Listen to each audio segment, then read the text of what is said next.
très bien. Donc Aurélie, je te laisse débuter la présentation. Oui, tout à fait. Merci beaucoup.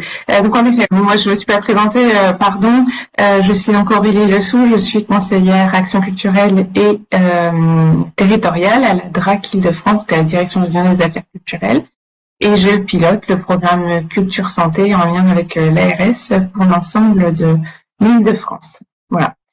On voulait vous faire un petit point d'abord sur qu'est-ce que représente la politique Culture Santé pour l'État.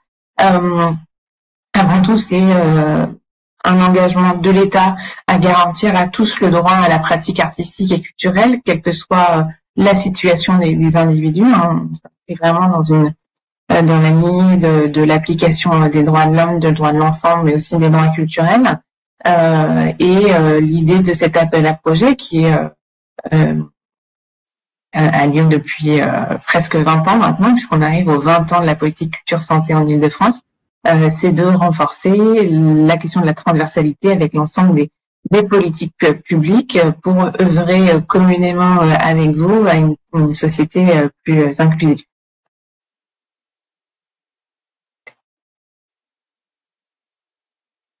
Donc cette politique culture santé, elle touche un très grand nombre de publics, mais avant tout, elle s'adresse à des personnes qui sont en situation spécifique, malades ou hospitalisées, en établissement de santé ou hospitalisées à domicile, en situation de handicap, qui sont soit dans des établissements, soit dans des services médico-sociaux, ou non, puisque là on parle de la politique culture santé de manière générale, on ne parle pas de l'appel à projet.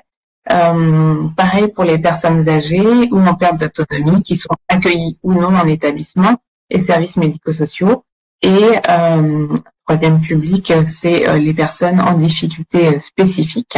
Et quand je vous disais que ça comprenait aussi tout un ensemble de publics, c'est l'inclusion dans cette politique culture santé des familles, des aidants, des accompagnants, et évidemment des soignants, des personnels des établissements et services de soins.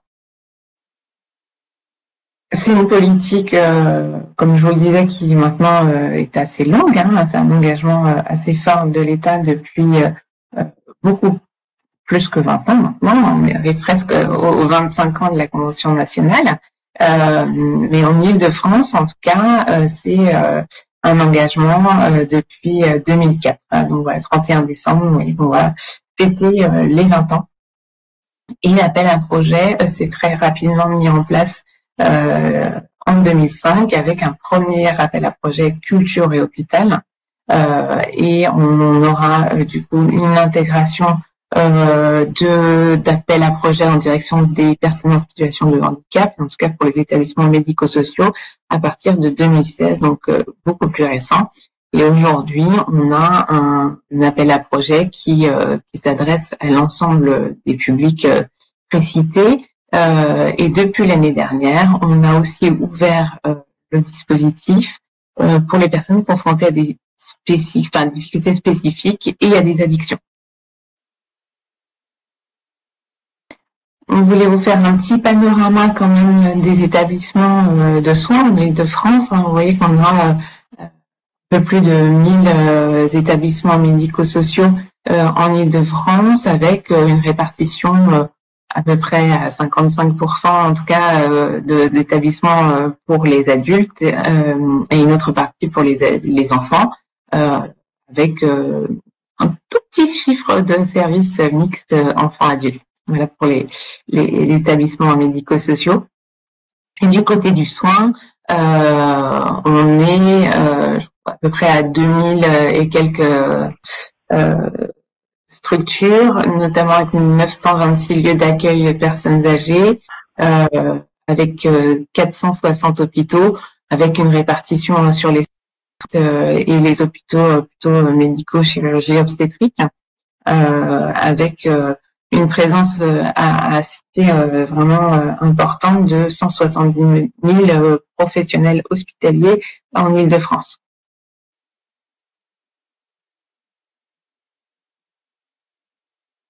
Alors, encore une fois, Culture Santé regroupe un ensemble d'actions de la DRAC et de l'ARS. On a un partenariat fort avec l'ARS, notamment autour de l'appel à projet, qui a depuis l'année dernière une dotation de 700 000 euros, abondée à 400 000 euros par l'ARS et 300 000 euros par la DRAC. Et on a un partenariat très particulier sur la question du label Culture Santé en Île-de-France. On est la première région à avoir mis en place cette labellisation des établissements de soins. Aujourd'hui, il y a également La Réunion qui a mis en place ces labels.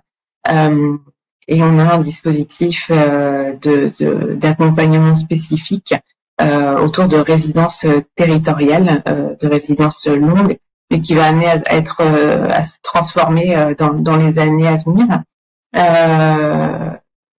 Et à côté de cela, et en lien en fait, la DRAC travaille aussi à la question de la mise en accessibilité des lieux culturels, avec un fonds dédié aux établissements culturels de 144 200 euros pour cette année en 2024, qui vise à accompagner les structures à s'équiper d'outils d'accessibilité, en tout cas de ce qui peut être des boucles audio, des lunettes Panthéa, des gilets vibrants, enfin voilà, de l'ordre de l'investissement d'équipement.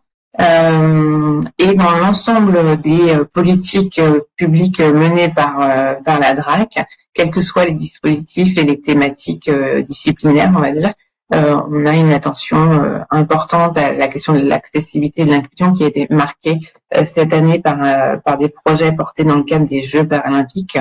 Et donc, on a tout un ensemble de projets spécifiques expérimentaux qui sont mis en place, aussi en lien avec l'ARS pour certains projets. C'est un petit panel rapide de la politique culture santé pour vraiment positionner l'appel à projet qui va du coup vous être représenté par Lorraine Pierrat tout de suite. Voilà. Merci Aurélie.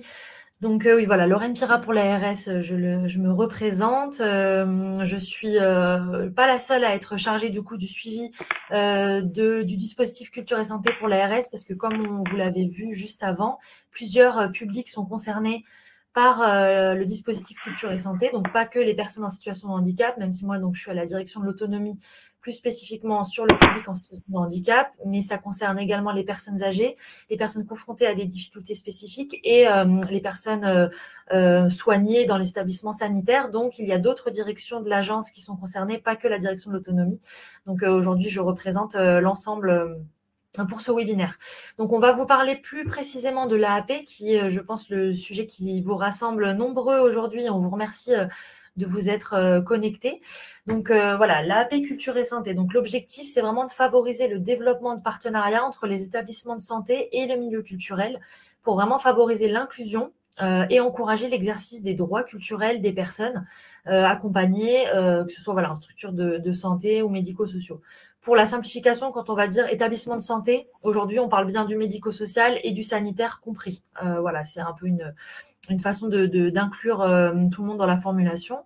Donc, le projet déposé dans le cadre de l'AAP doit donc être porté par un établissement de santé, donc sanitaire ou médico-social, et porté aussi par des artistes, un ou plusieurs, professionnels. Ça, c'est important. Et une structure satellite qu'on va détailler par la suite, mais qui est la structure satellite, c'est obligatoire pour les établissements médico-sociaux handicap et personnes âgées, pardon, mais non pour les autres. Donc ça, c'est vraiment pour faire en sorte que le projet soit ouvert sur le territoire de proximité et puisse venir rechercher la participation active des personnes à une pratique artistique. Donc, les établissements de santé éligibles, on vous les a remis. J'ai vu la question dans le chat, le webinaire aujourd'hui, est enregistré et donc ça vous sera retransmis avec donc les slides présentés aujourd'hui. Donc, les établissements de santé éligibles, même si tout ça, ce sont des infos qu'on retrouve dans le cahier des charges, sont les établissements sanitaires, dont les établissements militaires, les EHPAD, les ESMS pour enfants et pour adultes, en situation de handicap de compétences exclusives ou partagées de l'ARS. Ça, c'est quand même important. Ça exclut, par exemple, mais c'est pas seulement, mais ça exclut les foyers de vie qui ne sont financés que par les conseils départementaux, par exemple.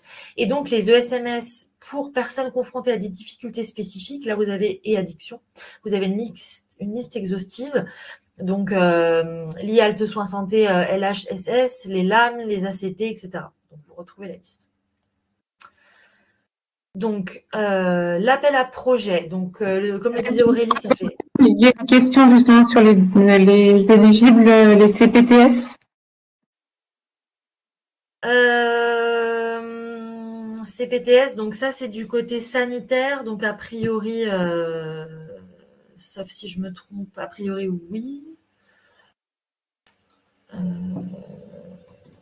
C'est toujours...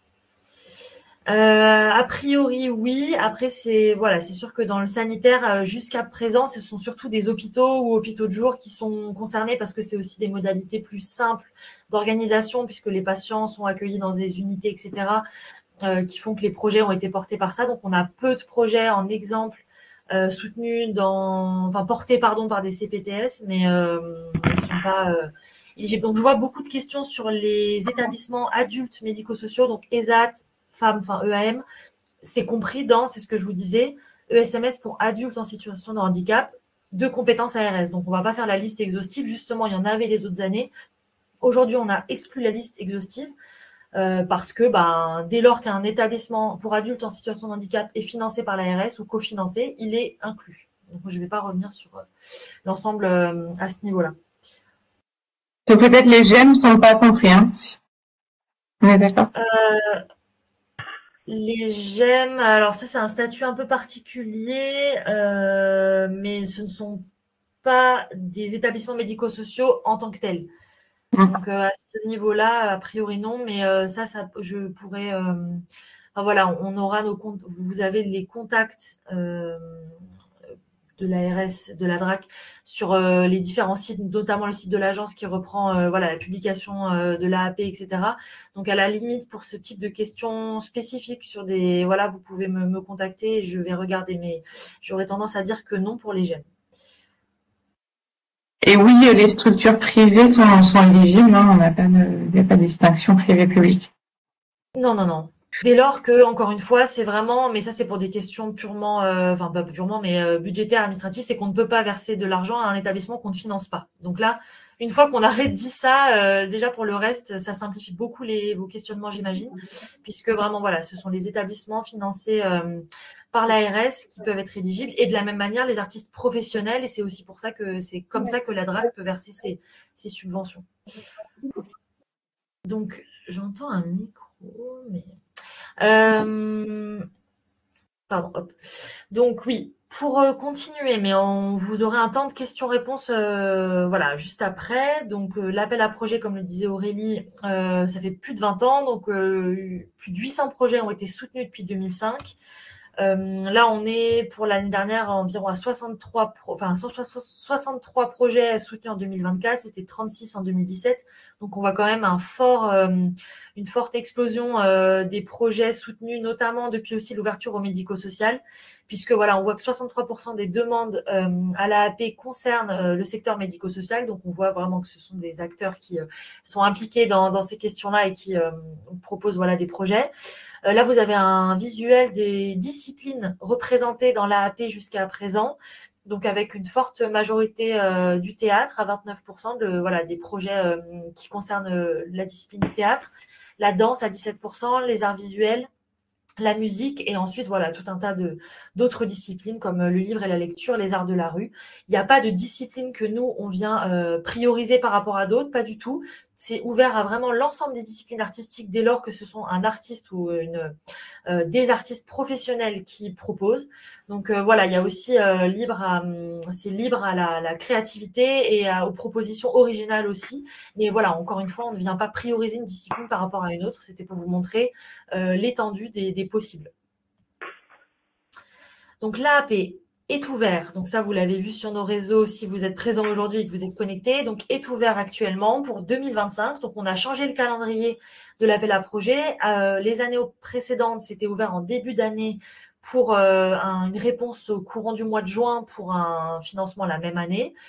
Cette année, on a décidé de faire autrement, donc avec une ouverture l'année N-1, pour vous donner une réponse en début d'année N, pour vous permettre vraiment de mener votre projet sur l'année concernée à partir du début d'année. Donc, beaucoup plus confortable pour vous. Donc, c'est ouvert actuellement jusqu'au 18 décembre. C'est à déposer obligatoirement en ligne, je le redis. Pas d'envoi par mail de dossier. C'est sur une plateforme qui s'appelle Démarche simplifiée. Le lien est accessible via le site du ministère de la Culture.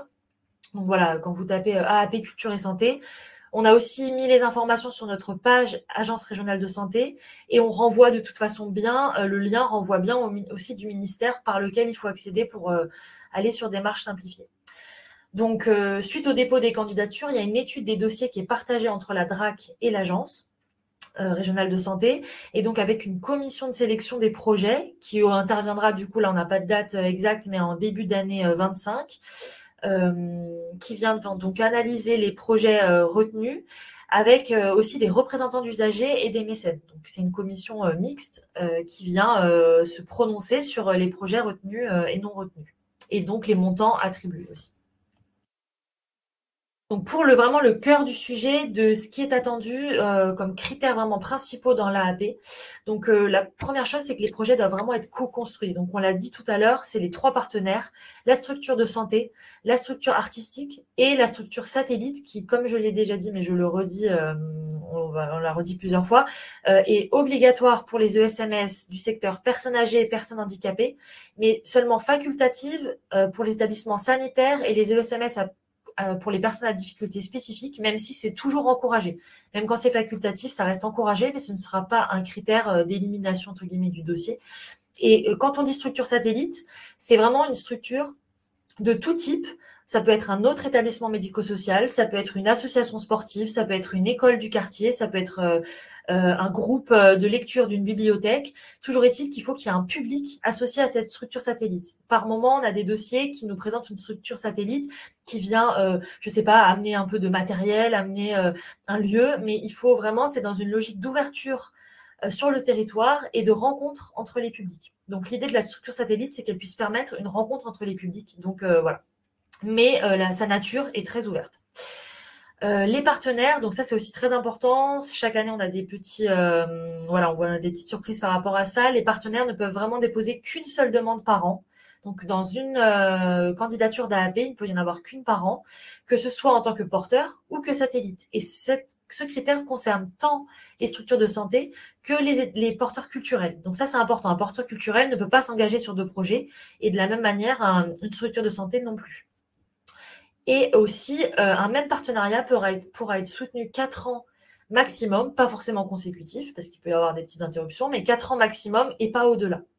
Et on attend d'une année à l'autre, même quand c'est le même projet, une évolution, que ce soit par le projet qui évolue en tant que tel, le public concerné, les lieux de réalisation, peu importe. Il faut quand même que ce ne soit pas un duplicata d'une année à l'autre. Mais on entend bien quand même le besoin d'inscrire des projets sur le temps long et donc d'avoir quand même les mêmes personnes qui participent, etc. Mais on attend un minimum d'évolution pour les reconductions de 4 ans maximum. Aussi, dans les critères, une participation financière de l'établissement de santé porteur est attendue. Il n'y a pas de pareil, c'est pas rigide dans le montant, mais il faut montrer un engagement financier dans le projet. Et notre financement DRAC ARS ne pourra excéder 60% du coût total du projet. Ça, c'est bien remis dans le cahier des charges. Et voilà. Et de toute façon, on se réserve le droit au moment de la commission de sélection que j'évoquais, de venir par exemple retravailler certains budgets pour que ça rentre dans les 60% si c'était pas le cas. C'est pas forcément discriminant d'office si par ailleurs le projet est bon, mais il faut quand même être vigilant au montant demandé à la DRAC et l'ARS.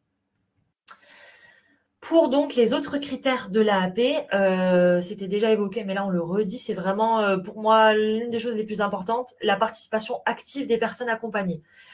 Donc de la structure de santé à la pratique artistique, et ça doit vraiment être une participation d'un temps significatif. On a mis une 50aine d'heures de pratique environ, mais c'est au global. Ça ne veut pas dire, ça on a la question souvent, ça ne veut pas dire que ça veut dire que chaque personne du projet doit avoir fait 50 heures de pratique. C'est au global, ça peut être ces 50 heures des personnes de la structure de santé, des personnes de la structure satellite, des éventuels professionnels impliqués, qui participent, des éventuelles familles aussi, parce que c'est aussi ouvert aux familles et aux professionnels des structures de santé.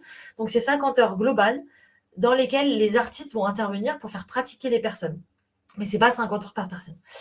Voilà, ça c'est très important. Et également, je le disais, mais je le redis, la dynamique d'ouverture sur les territoires et de mixité des publics, notamment pour les ESMS, personnes âgées, personnes handicapées, via le partenaire satellite. C'est ce que j'expliquais précédemment. Et je donne un exemple. Une partie d'atelier, par exemple théâtre, réalisé avec les personnes âgées dans l'EHPAD porteur et l'école du quartier qui est partenaire satellite du projet.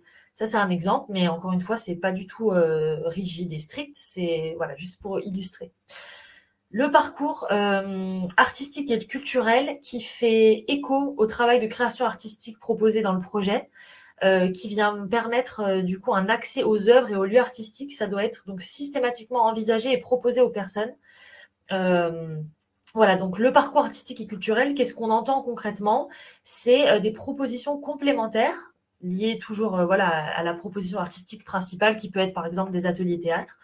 Voilà, sortir dans un lieu culturel, que ce soit un musée, voilà, un musée du territoire ou un peu plus loin, aller au théâtre, aller à l'opéra, découvrir d'autres œuvres, que ce soit littéraires, des arts vivants, des arts plastiques, etc. Donc c'est vraiment large, mais c'est l'idée de pas seulement être dans la pratique active artistique, mais que de cette pratique puisse découler aussi un accès aux autres œuvres et un peu ouvrir le champ de l'accès à la culture pour les personnes. Donc notamment aller dans des lieux ouverts à tous, toujours dans la logique inclusive qui est un peu la logique centrale de notre dispositif culture et santé entre la DRAC et l'ARS. Donc, également, une restitution du projet sous une forme tout à fait libre doit être, par contre, systématiquement envisagée et assurée à minima au sein de la structure de santé porteuse et ou dans la structure culturelle porteuse également du projet. Il n'y a pas de forme qui est attendue particulière. Ça peut être un temps de partage public comme une représentation, si on reste sur l'exemple du théâtre, une édition, un format numérique comme des vidéos, ça c'est aussi souvent fait. Alors voilà, on n'attend pas une forme stricte. Toutefois, il faut qu'il y ait une restitution. Ça permet de partager et de rendre visible l'action réalisée, mais également de marquer vraiment la fin du projet et d'en restituer une trace aux participants, aux familles des participants, aux autres résidents ou personnes accompagnées de l'établissement qui n'ont pas participé. Enfin voilà, c'est vraiment le fait aussi de marquer la fin du projet. Un référent, ça c'est aussi important, doit être clairement identifié au sein de la structure de santé pour porter le projet. Ça, on le sait, c'est fondamental pour que ça puisse être mené à terme. Donc voilà, ça c'est aussi un critère important. Et également, dans cette logique-là de faire que le projet soit mené à terme et rayonne au global dans la structure, la politique culturelle de la structure de santé devra être formalisée et inscrite au projet d'établissement. Ou si ce n'est pas le cas, on demande une lettre d'intention pour que, à l'avenir, dans la prochaine réécriture du projet d'établissement, la question culturelle, la question de l'accès à la culture, etc., soit vraiment inscrite et soit une des priorités d'action de l'établissement pour les personnes qui l'accompagnent. Donc également, toute action financée par la DRAC et l'ARS devra faire l'objet d'un bilan qualitatif, quantitatif et financier qui sera déposé sur démarche simplifiée dans le trimestre d'achèvement du projet. Le bilan, il sera de toute façon absolument obligatoire en cas de reconduction du projet. Donc ça, de toute façon, on va systématiquement, on regarde s'il y a eu un bilan avant de soutenir à nouveau l'action. Mais par contre, de toute façon, comme toujours, il faudra dans tous les cas, même si vous ne reconduisez pas le projet, nous fournir un bilan qui peut être d'une forme, enfin voilà, c'est sur le démarche simplifiée, donc il y a un formulaire, et c'est un bilan qui est à 2 voies, puisque le projet a été coporté. Donc, c'est pas le bilan de la structure culturelle qui est envoyé, puis le bilan de la structure de santé. C'est vraiment un bilan à 2 voies, puisque le projet a été coporté de toute façon. Voilà, donc ça, c'est ce qu'on remet. Évaluation élaborée par la structure de santé et la structure culturelle.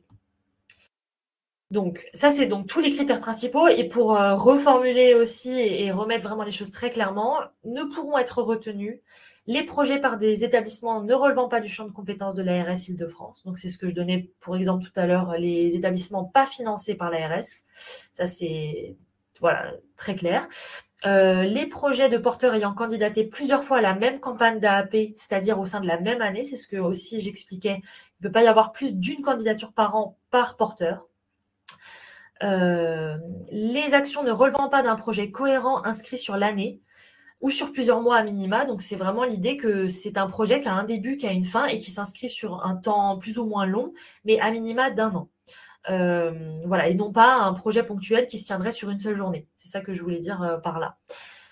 Les projets sans participation active des personnes, comme les projets de diffusion, de promotion exclusive ou les manifestations, comme les salons, les festivals. C'est vraiment pas le cadre de cette AAP, même si on ne... Voilà, c'est pas du tout une histoire d'intérêt ou non des projets, mais c'est dans cette AAP, on veut vraiment faire participer les personnes activement. Les projets également ne pourront être retenus ce qu'on appellerait clés en main ou non co-construits avec les partenaires. Donc un projet un peu type porté par un acteur culturel qui est proposé à plein de partenaires, même si ça a tout à fait un intérêt pour les personnes. C'est pas ce que nous, on souhaite soutenir dans le cadre de l'AAP. Et les projets dont les interventions ne sont pas réalisées par des artistes professionnels et qui vont relever exclusivement d'animation socioculturelle, comme c'est déjà le cas par exemple voilà, dans les établissements médico-sociaux. Il y a des animateurs socioculturels et c'est très important, mais ce ne sont pas des artistes professionnels, donc des actions portées par ces personnes-là ne pourront pas être retenues. Également l'art-thérapie, même si on ne vient pas du tout préjuger de l'intérêt et de la nécessité dans les structures de ce type de propositions, ce n'est pas non plus dans le champ de l'AAP. Voilà. Un exemple, et je vais bientôt en avoir terminé pour vous laisser la place aux questions, un exemple de projet qui a pu être valorisé dans le cadre de l'AAP, c'est... Lorraine, simplement, je vais faire rentrer les gens au fur et à mesure pendant que tu présentes l'exemple, puisqu'il y a quand même un sacré nombre de personnes. Je vous demande bien de pour l'instant laisser éteindre vos micros le temps que Lorraine termine. Merci. Merci Aurélie. Donc voilà, c'est juste un exemple pour illustrer pour des personnes qui n'auraient pas du tout encore candidaté à l'AAP ou pour qui ce serait vraiment la première fois qu'ils en entendraient parler, pour donner un exemple de ce qu'on a pu soutenir. Donc c'était un projet qui a été retenu par un établissement qui est labellisé. Donc aujourd'hui, on ne détaille pas le label, mais si vous avez des questions, on pourra y répondre. Mais donc un établissement qui a été par ailleurs labellisé, donc le centre Robert Doisneau qui est situé à Paris dans le 18e. C'était le projet intitulé La Géante, mené avec une artiste plasticienne qui s'appelle Hélène Barrier, qui a l'association des mots impatients. Et donc, c'était la participation de plusieurs jeunes venant de structures différentes, donc 25 jeunes de l'IME, ce sont des jeunes TSA, avec 6 jeunes du centre d'accueil de jour également, qui ont d'autres types de handicap, 3 jeunes du CESAD, également des jeunes TSA, et 8 enfants du bar commun, le bar commun étant une structure du quartier dans lequel est situé le centre Robert Doisneau. Donc ce sont des jeunes issus du quartier et pas du tout de la structure médico-sociale qui ont participé, et également 20 professionnels du centre Robert Doisneau. Parce qu'on l'a dit, mais les projets peuvent aussi, et c'est tout à fait intéressant, concerner les professionnels.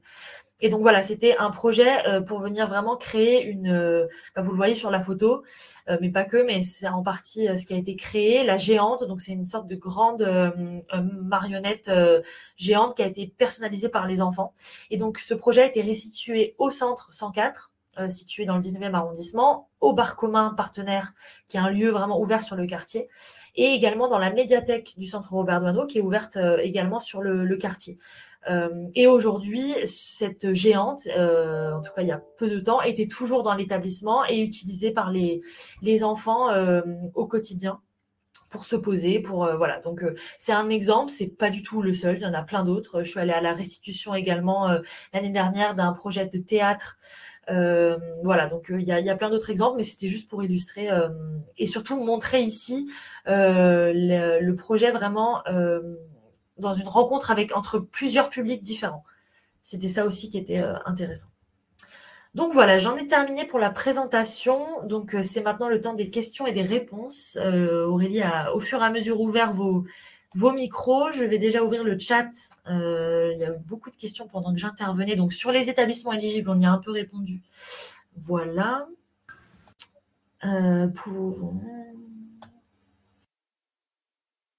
Mais voilà, n'hésitez pas si vous avez des questions à prendre la parole je sais pas si on peut lever la main sur ce format de webinaire, j'ai l'impression que oui. Alors peut-être pour les personnes qui posent la question, qui sont déjà en projet Soutenons Culture Santé 24-25, vous pouvez tout à fait redéposer une demande à cet appel à projet, même si votre projet commence en septembre 2025, la deuxième partie. On aura un regard attentif en effet aux projets qui sont dans la continuité et qui sont pluriannuels. Vous auriez simplement à faire un bilan de parcours, voilà, un bilan intermédiaire pour nous dire où vous en êtes sur ce premier projet. Voilà, mais il faut absolument, si votre projet démarre en 25, il faut bien candidater à cet appel à projet. L'appel à projet de l'automne 2025 concernera les projets 2026. Je vois également, avant de prendre la question, pardon Aurélie, il y a une main levée, mais juste avant de prendre la question, je vois dans le chat beaucoup de questions sur le satellite. Donc pour revenir là-dessus, voilà, le satellite je vois la question, le satellite peut-il être un lieu culturel si c'est la compagnie de théâtre qui est coporteuse du projet? Non. Le porteur culturel qui vient, le porteur culturel qui coporte le projet avec la structure de santé ne peut pas aussi être satellite. Parce que on a un seul rôle, entre guillemets, dans le projet, soit on est porteur, soit on est satellite. Par contre, une structure culturelle autre qui aurait un groupe, enfin je sais pas, par exemple, voilà, une asso qui ferait du théâtre dans le quartier et qui aurait un groupe d'adultes pratiquant le théâtre, par exemple, peut l'être. L'idée, c'est vraiment, encore une fois, le statut de la structure satellite n'est pas défini, n'est pas rigide, mais le critère, c'est juste que ce soit une structure qui ait un public, qui en accompagne. Ça peut être un club de jardinage, ça peut vraiment être très très large. On a eu tout un tas d'exemples chaque année, mais c'est vraiment le fait qu'il y ait un public accompagné. Donc je voyais la question du conservatoire de musique, par exemple, et de danse, tout à fait. Le conservatoire accompagne des jeunes, des adultes qui ont une pratique, et donc il peut tout à fait y avoir une rencontre entre les publics de la structure de santé porteuse et ce satellite. Voilà. Mais et c'est là où c'est important, quand il y a un satellite obligatoire pour les établissements médico-sociaux, personnes handicapées, personnes âgées, il faut vraiment que le projet soit co-construit avec le satellite. On a eu quelques fois des projets où un satellite était cité comme voilà, une potentialité de partenariat, mais nous, on attend vraiment dans le projet que ce soit co-construit et qu'on voit vraiment que le satellite s'est engagé à participer au projet, de quelle manière, quelle forme va prendre le partenariat, est-ce que ce sera des ateliers en commun, est-ce que ce sera des visites de musées en commun. Voilà, donc c'est vraiment important, et ça revient avec la question de la co-construction, que le projet soit co-construit avec tout le monde. Donc quand il y a 3 structures obligatoires, il faut vraiment que les 3 structures participent à la construction du projet. Quand du coup, dans ce qu'on évoque en équipe artistique, c'est vraiment un artiste qui peut être un artiste indépendant, ça, il n'y a pas de problème, et une structure culturelle, qu'elle soit théâtre, musée, bibliothèque ou autre, du moment que il fasse intervenir des artistes. Voilà. Donc d'ailleurs la plupart du temps, on a quand même des équipes artistiques qui sont portées par une structure culturelle. Mais ça fonctionne aussi très bien avec des artistes indépendants. Je vois la question du nombre d'heures d'intervention qui doivent être fléchées, on l'a dit, donc c'est à minima une 50aine d'heures. C'est pas rigide, bien sûr, mais c'est pour vous montrer un peu l'ampleur que doivent prendre les projets. Et la question toujours sur les satellites, est-ce que la structure satellite doit également bénéficier obligatoirement d'ateliers de pratique artistique? Oui, d'un temps qui n'est pas forcément le même que celui de la structure de santé porteuse. Ça peut être quelques heures contre 40 heures pour les autres. Ça peut être également des visites en commun.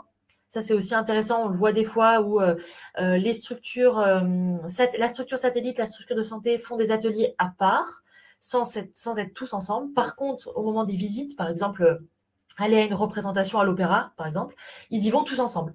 Donc ça peut être aussi des temps de rencontre sur, pas forcément sur les ateliers, mais sur le parcours culturel. Par contre, en effet, ils doivent bénéficier du projet sur pareil, c'est pas rigide sur le nombre d'heures, sur la proportion, mais ils doivent bénéficier, oui, des ateliers de pratique artistique. Mais l'objectif, c'est quand même que les publics des structures satellites et les publics du porteur de projet puissent vraiment collaborer, se rencontrer. Voilà, donc c'est vrai que plus il y a de temps d'ateliers de pratique en commun, plus le projet sera favorisé. C'est vrai que si c'est simplement une rencontre à la fin ou simplement le temps de valorisation, ça, on aime vraiment moins, et c'est vrai qu'on va favoriser les projets qui vont faire rentrer les deux structures dans un même processus artistique. Tout à fait. Il y a des questions sur le financement. Ça, en effet, c'est important. Y a-t-il une limite de financement par projet ou par établissement? Et si oui, quel est le montant? À ce jour, on n'en a pas fixé de limite. Toujours est-il qu'on vient bien sûr analyser la demande par rapport au projet, notamment un temps de pratique que d'une trentaine d'heures. Bon, de toute façon, maintenant, c'est, bon, on va dire une cinquantaine d'heures seulement ou un petit peu moins pour une demande qui nous paraît vraiment surdimensionnée. Ça peut venir nous interroger. Mais toujours est-il qu'il n'y a pas un montant maximum rigide et fixé, qu'on va venir vraiment le regarder au cas par cas de la proposition et du budget. Le budget qui doit être détaillé, ça, on l'a pas redit, mais c'est dans le cahier des charges et dans le formulaire de candidature. Voilà. Et donc, les dépenses spécifiques exclues, en effet, les frais de personnel, enfin, en fait, tous les frais de fonctionnement habituels. C'est-à-dire que pour les établissements de santé, ce que je connais mieux, l'ARS vient déjà financer les établissements. Donc, vient déjà financer les professionnels de santé, vient déjà financer les animateurs. Donc, on ne peut pas, dans le budget, venir demander un abondement je ne sais pas, une aide-soignante qui passerait, qui accompagnerait sur les ateliers. On ne peut pas venir demander l'abondement de son financement, puisque c'est déjà un poste qui est financé par l'agence. Donc, les frais de fonctionnement ne peuvent pas être pris en compte dans le projet, de même pour les structures artistiques. Je ne sais pas s'il y a un comptable dans la structure, etc. On ne peut pas venir financer ces personnels-là qui sont déjà dans le fonctionnement courant de la structure. Je sais pas si tu as répondu, mais nous, une subvention à minimum, du coup, aujourd'hui, qu'on a posé à 3 000 ou 5 000, je ne sais plus, 5 000 euros. Et donc, 60% du projet, ça, on l'a déjà dit. Voilà, donc on n'accorde pas de toutes petites subventions. La question de à qui est versée la subvention, en effet, jusqu'à maintenant, il y avait une répartition 50-50, c'est-à-dire que 50% de la subvention était versée à la structure de santé, 50% à l'équipe artistique. Donc quand je dis équipe, c'est aussi structure culturelle. On change un petit peu cette méthodologie, puisque vous comprenez que du coup on gérait 70 dossiers côté DRAC, 70 dossiers côté ARS, et qu'aujourd'hui, du coup, on va faire une répartition des dossiers. Donc, en fonction des enveloppes et des répartitions, l'argent sera versé à un seul des coporteurs de projet. Donc, soit tout sera versé à l'équipe artistique, soit tout sera versé à l'établissement de santé. Parce qu'on s'est rendu compte que même en ayant ce 50-50, les coporteurs étaient obligés de faire une convention financière entre eux pour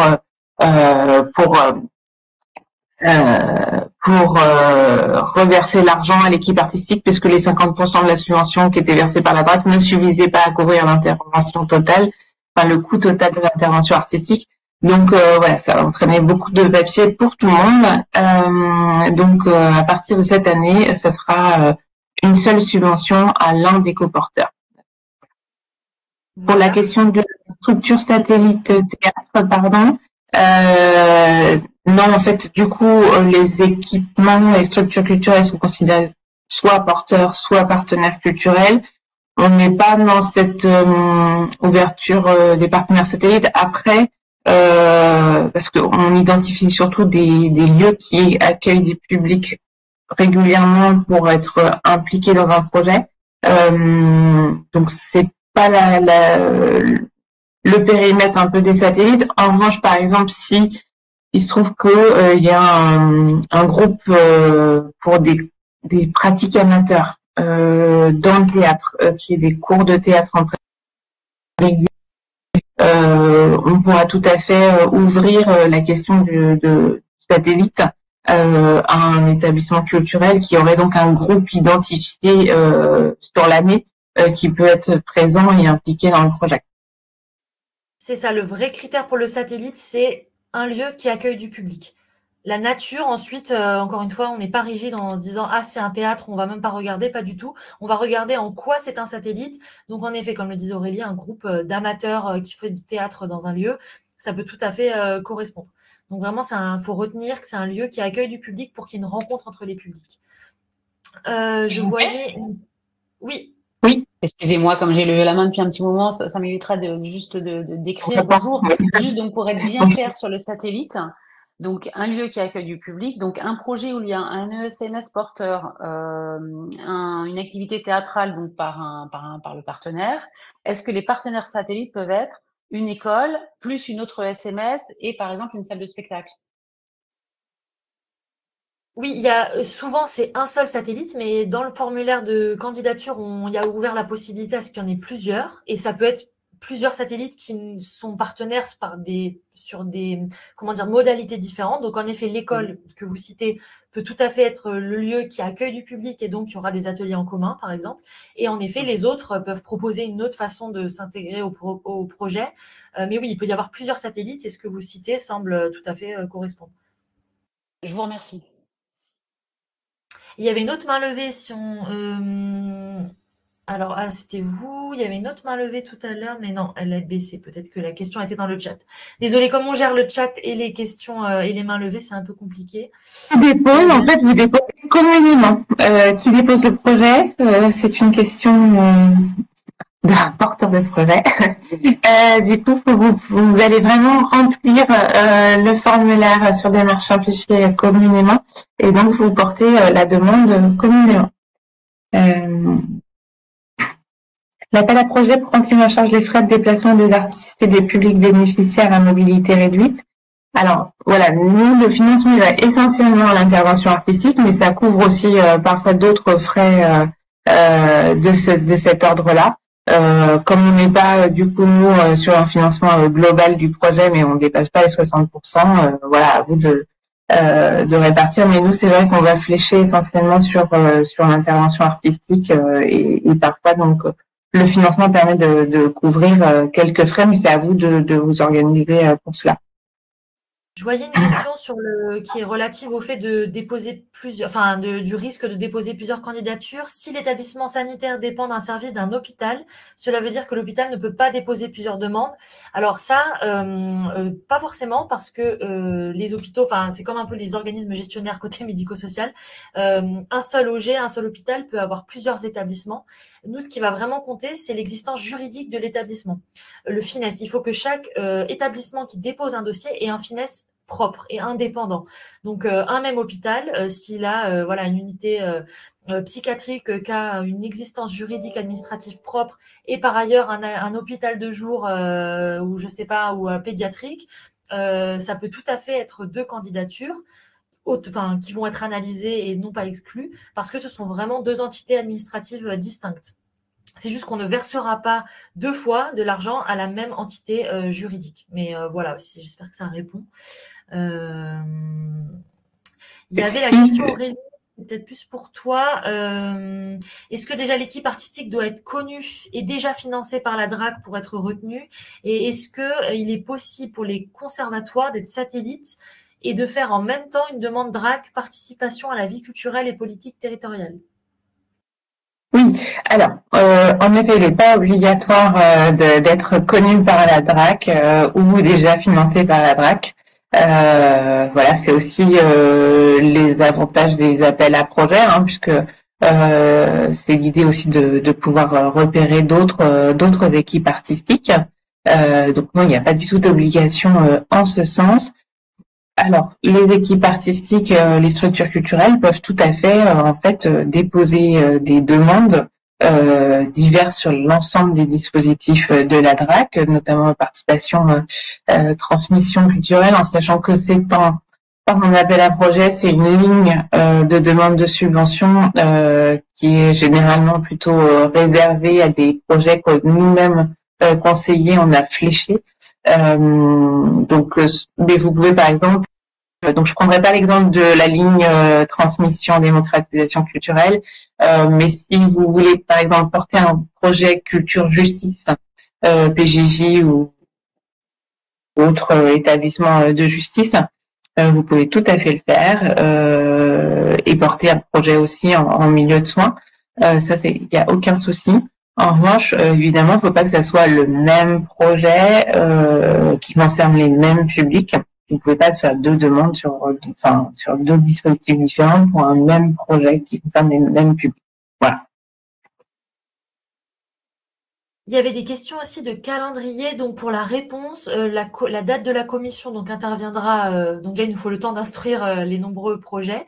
Il nous faudra ce temps-là entre le 18 décembre et donc début 25. La commission, la date n'est pas fixée, mais on espère, je sais plus, Aurélie, février, peut-être. Fin janvier. Alors, la commission est prévue plutôt fin janvier, en effet. Voilà. Après, évidemment, on a un temps de validation de nos directions qui prennent un peu plus de temps. Voilà. Donc voilà, on fera au mieux. On peut se dire qu'on aura une réponse fin février normalement. Voilà. Au pire des cas, mois de mars, en tout cas, c'est vraiment ce qu'on espère. Après, voilà, on est des fois ralenti par nos administrations aussi, et il y a tout un tas d'urgences qui s'ajoutent. Peu importe, mais voilà, donc on essaye de viser vraiment le début d'année 25 et on fait au mieux. Pour le webinaire, l'enregistrement, on va le poster, enfin en tout cas nous sur le site de l'agence, on va le mettre en lien d'accès via la page ARS. Quand vous tapez AAP Culture et Santé Île-de-France, la page de l'ARS, donc ce sera disponible. Donc pas besoin, on va pas vous l'envoyer nominativement par mail. Après, si vous nous sollicitez, il y a pas de souci, hein, mais on le postera en ligne. Donc comme ça, vous pourrez y accéder de vous-même. Pareil. Est-ce que vous pouvez soumettre un projet déjà en cours? Oui, après, ça dépend où est-ce qu'il en est, évidemment, et de sa continuité. Après, l'idée, c'est qu'on a bien conscience que des projets en milieu de soins, c'est des projets complexes à construire. Ça demande du temps de co-construction. Donc voilà, donc c'est tout à fait possible, mais qu'on soit au début quand même. Pour les financements, oui, c'est pour des projets 25, 26. Il faut que le projet soit majoritairement sur l'année 25. Voilà, là c'est vraiment une question de comptabilité publique, hein. C'est aussi la raison pour laquelle on avance le calendrier, c'est que les financements annuels doivent concerner l'année de subvention en majorité. Voilà. Mais ça peut tout à fait s'étaler un petit peu sur l'année d'après. Je vois la question toujours du satellite, un projet donc théâtral qui inclurait en satellite une association d'anciens combattants. Oui, c'est pas quelque chose qu'on a déjà vu, mais justement, c'est tout à fait intéressant et original. Donc, tant qu'il y a des personnes, vraiment, encore une fois, qui sont associées au projet, des personnes directement concernées, donc là, en l'occurrence, d'anciens combattants, et qu'il y ait une rencontre entre les publics, tout à fait pertinent, oui. À quelle date environ est versée la subvention? Alors, pour côté DRAC, Aurélie, je te laisserai répondre. Côté agence, jusqu'à présent, il y avait un peu deux choses, qui est que les établissements sanitaires retenus étaient financés sur le FIR. Donc là, c'est un peu des choses techniques. Peut-être tout le monde ne va pas suivre, mais étaient financés sur le FIR. Donc généralement, c'est dans les mois qui suivent la notification positive. Les conventions sont faites et le versement est fait. Pour les établissements médico-sociaux, c'était financé en CNR, donc crédit non reconductible. Et donc, ça intervenait plutôt sur la fin d'année. Donc même si on répondait en juin, les versements, là c'est le cas cette année par exemple, les établissements vont recevoir leur crédit non reconductible d'ici au mois de décembre. On va demander à ce que le médico-social passe également sur le FIR, c'est pas encore arbitré. Toujours est-il que voilà, ce sera soit un financement côté ARS, je parle bien, au milieu de l'année, donc juste après on va dire oui voilà, premier trimestre, deuxième trimestre après la notification positive, ou au pire des cas en fin d'année. Donc ça va encore un peu bouger. On vous tiendra au courant dans la notification positive où on vous informera du calendrier de versement. Et pour la DRAC, en fait, ça arrive 30 jours après la notification. En fait, dès que vous recevez l'application de notre gestionnaire, ça passe dans le circuit administratif. Il faut compter une trentaine, enfin légalement une trentaine de jours. Voilà. Nous avons des artistes associés au théâtre. Est-il possible de faire des ateliers avec des disciplines différentes? Oui, tout à fait. Oui, ça peut pas forcément un projet.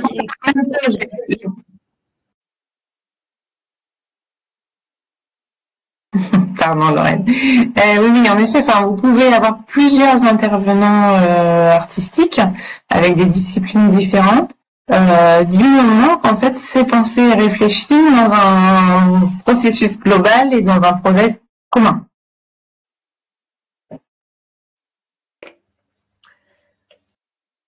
Sur le fait on arrive à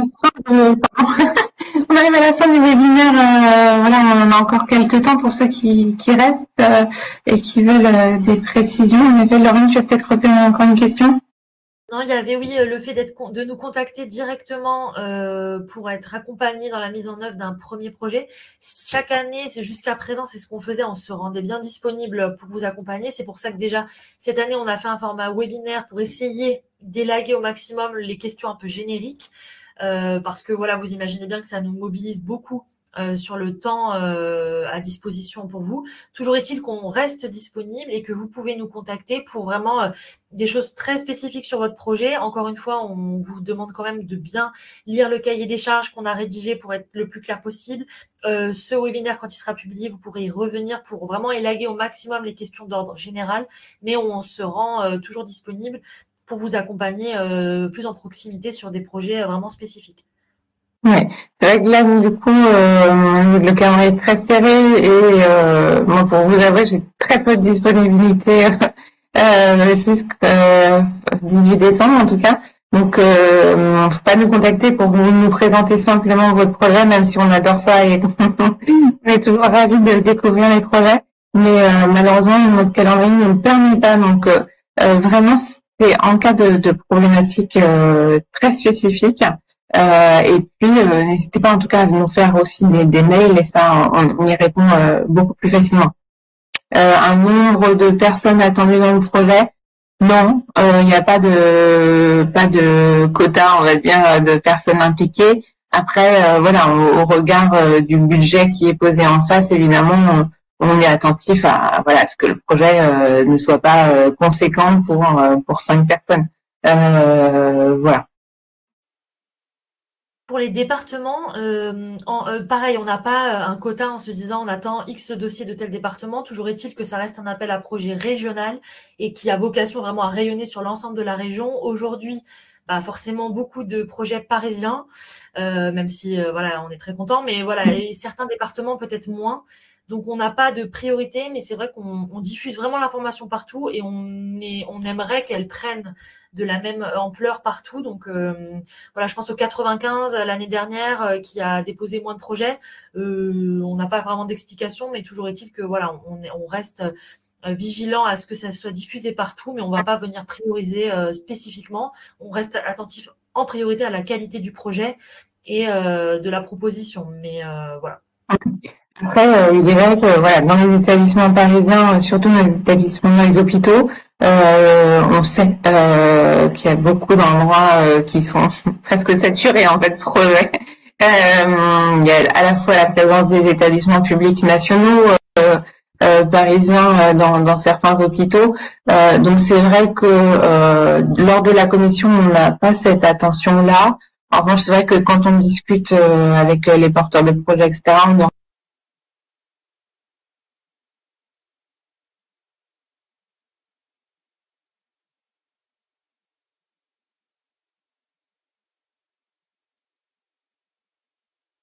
On a perdu la connexion avec Aurélie, je sais. Oui, je suis pas la seule, je vois des commentaires dans le chat. Aurélie, je sais pas si tu nous entends, mais on ne t'entend plus.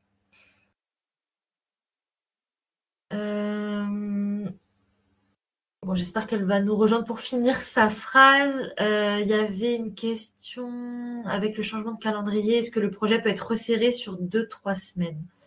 Ah, Aurélie s'est déconnectée.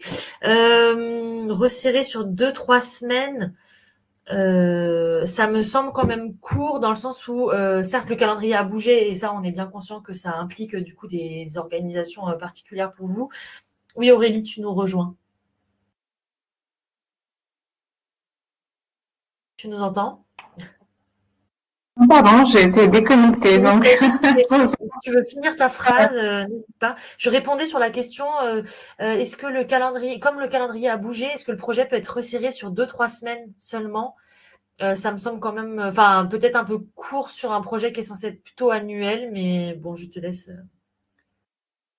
Alors après, c'est vrai, voilà, nous, on est sur 50 heures d'intervention, il y a quand même sur 3 semaines, bon, c'est tout à fait faisable, mais c'est intense. Donc voilà, c'est vrai que nous, on priorise quand même des projets qui s'inscrivent dans une durée un peu plus longue.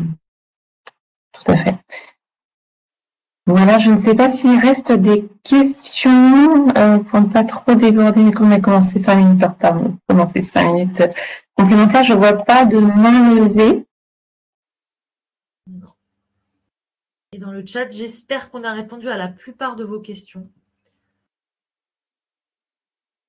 Dans le cahier des charges, vous avez tous nos emails de contact lorsque vous allez sur le lien pour la demande de subvention. Et puis, voilà, on vous souhaite en tout cas de beaux projets. Vous dire aussi que on essaie de se déplacer au maximum pour venir vous rencontrer, autant des ateliers, autant des restitutions. Je vais essayer de vous partager, en tout cas pour les lauréats de cette année, un calendrier partagé qu'on va essayer de mettre en place. Voilà. Pour vous dire aussi que l'année 25 va être marquée de différents temps autour des 20 ans Culture Santé et des 20 ans de la loi accessibilité. Donc, je pense notamment au temps qui va être mis en place par les pôles art et handicap de l'Île-de-France autour des 20 ans de la loi accessibilité, qui va être un moment important aussi pour faire le point, mais aussi pour penser ensemble à ces questions-là. On va essayer de remettre en place aussi la lettre d'information qui existait autour de Culture Santé. Donc voilà, on va essayer de pouvoir reprendre cela dans les mois qui viennent. Merci beaucoup à tous et à très bientôt.